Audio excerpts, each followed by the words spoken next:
ಮಂಡ್ಯ ಜಿಲ್ಲಾ ಪಂಚಾಯತ್ ಸಿಇಒ ರೋಹಿಣಿ ಸಿಂಧೂರಿ ಇಂದು ಮುಂಜಾನೆ ಹಳ್ಳಿಗಳಿಗೆ ತೆರಳಿ ಸ್ವಚ್ಛತೆ ಬಗ್ಗೆ ಜಾಗೃತಿ ಮೂಡಿಸಿದರು. ಇಲಾಖೆ ಅಧಿಕಾರಿಗಳೊಂದಿಗೆ ಮಂಡ್ಯ ತಾಲೂಕಿನ ತಗ್ಗಹಳ್ಳಿ, ಪುರ ಮತ್ತು ಮಲ್ಲಿಗೆರೆ ಗ್ರಾಮಗಳಿಗೆ ಭೇಟಿ ನೀಡಿದ ರೋಹಿಣಿ ಸಿಂಧೂರಿ ಶೌಚಾಲಯದ ಬಗ್ಗೆ ಅರಿವು ಮೂಡಿಸಿದರು. ಬಯಲಿನಲ್ಲಿ ಬಹಿರ್ದೆಸೆಗೆ ಹೋಗದಂತೆ ಗ್ರಾಮಸ್ಥರಿಗೆ ಸಿಳ್ಳೆ ಹೊಡೆಯುವ ಮೂಲಕ ಜಾಗೃತಿ ಮೂಡಿಸಿದರು. ಮಹಿಳೆಯರು, ಪುರುಷರೊಂದಿಗೆ ಮಾತನಾಡಿದ ಅವರು ಮನೆಯಲ್ಲಿರುವ ಶೌಚಾಲಯವನ್ನ ಬಳಸಿ ಅಂತ ತಿಳುವಳಿಕೆ ನೀಡಿದರು. ಬಂದಿದ್ದೀರಾ ಪರವಾಗಿಲ್ಲ, ಒಂದು ರೂಮ್ ಮಾಡ್ಕೊಂಡಿದ್ದೀರಲ್ವಾ?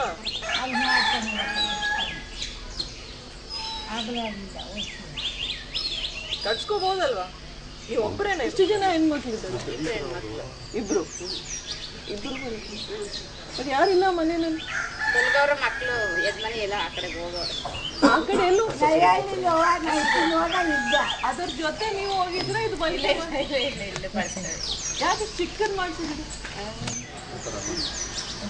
ಕಟ್ಸ್ಕೊಂಡು ಹೆಣ್ಮಕ್ಳು